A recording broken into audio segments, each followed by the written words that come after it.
Good day sa inyo mga patatas. Ngayong araw na to ay maulan at may naisip na naman kaming puntahan ng aking bebe. Isa daw to sa mga sikat dito sa Valenzuela na Lomi yan. Lomi Batangas daw. Kaya halina't puntahan na natin. Curious talaga ako sa lasa na itong Lomi na to eh. Nagaling daw Batangas. Kung ganun ay napakalaking tipid namin nito dahil dito lang pala matatagpuan yan. Dito sa lugar namin. At agad-agad na kami naghintay ng jeep para puntahan ng lugar na yan. At ang pangalan pala ng Lomi na pupuntahan namin ay Doming Lomi House.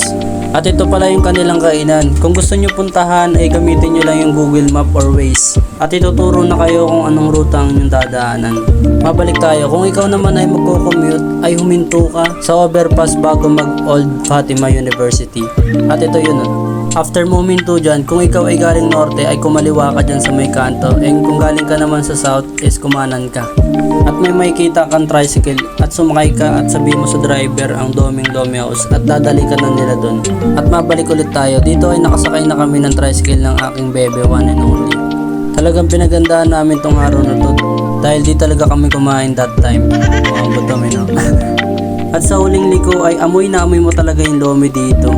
At dito na at ayan na, nakarating na rin kami sa wakas. Kung mapapansin nyo ay simple lang talaga yung kainan, pero worth it talaga dito tingin ko kumain kasi alam ko dinadayo to eh. At sa pagpasok namin ay di na kami nagdalawang isip at umorder na kami ng pinakamalaki nilang Lomi. At sa pag-upo namin ay nabutan kami dito ng sibuyas puti na may sili, na may toyo.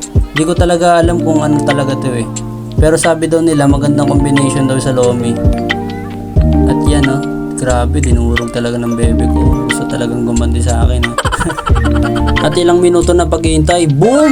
Yun na, grabe to mga patatas. Ang daming laman oh, daming sahog. Tignan nyo yung kamay ko dito, halos mas malaki pa. At di na kami nagdalawang isip at sinantok na agad namin dahil gutom na rin kami. Grabe, ang daming sahog.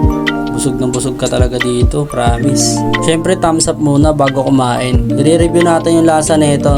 Tignan natin. Ang pangit ko sumubo. Mainit kasi talaga to, pero solid talaga oh. Grabe yung lasa nito. Babalik-balikan mo talaga. Worth it talaga yung lasa. Kaya kung matitikman nyo talaga, mabubusog talaga kayo. Syempre ang unang-unang masaya dyan, ito. Sarap daw, goods na goods daw. Syempre hindi mawawala ang panulak dyan. Sprite, baka naman. Napakasarap talaga ipares ng mga gantong soft drinks dito sa Lomi. The best talaga. After ng ilang minutong kain, ay grabe din ako makagalaw talaga dito. Sobrang kabusugan. Grabe naman kasi yung mga servings nila dito. Ang dami talaga. After namin kumain ay nag-take out pa kami dito dahil may uuwian kami sa bahay. Dahil gusto ko rin matikman nila papa yung lasa na itong Lomi dito sa Valenzuela. Dahil goods na, ay uwi na kami sa aming bahay. At dito na lang ang ating video for today. Bago matapos to, shoutout muna kay Sir Nino Taktay, Patrick Santos, Jillian Colliantes, Bernard Versosa, Gian Salvador, Ronald Hernandez, Aldrin Prieto, and J-Ron Christian. Mga patatas, hinikayat ko kayo na mag-like, share, follow, at mag-subscribe na rin sa aking YouTube channel na Toy TV. Hanggang dito na lang. Salamat sa panonood mo!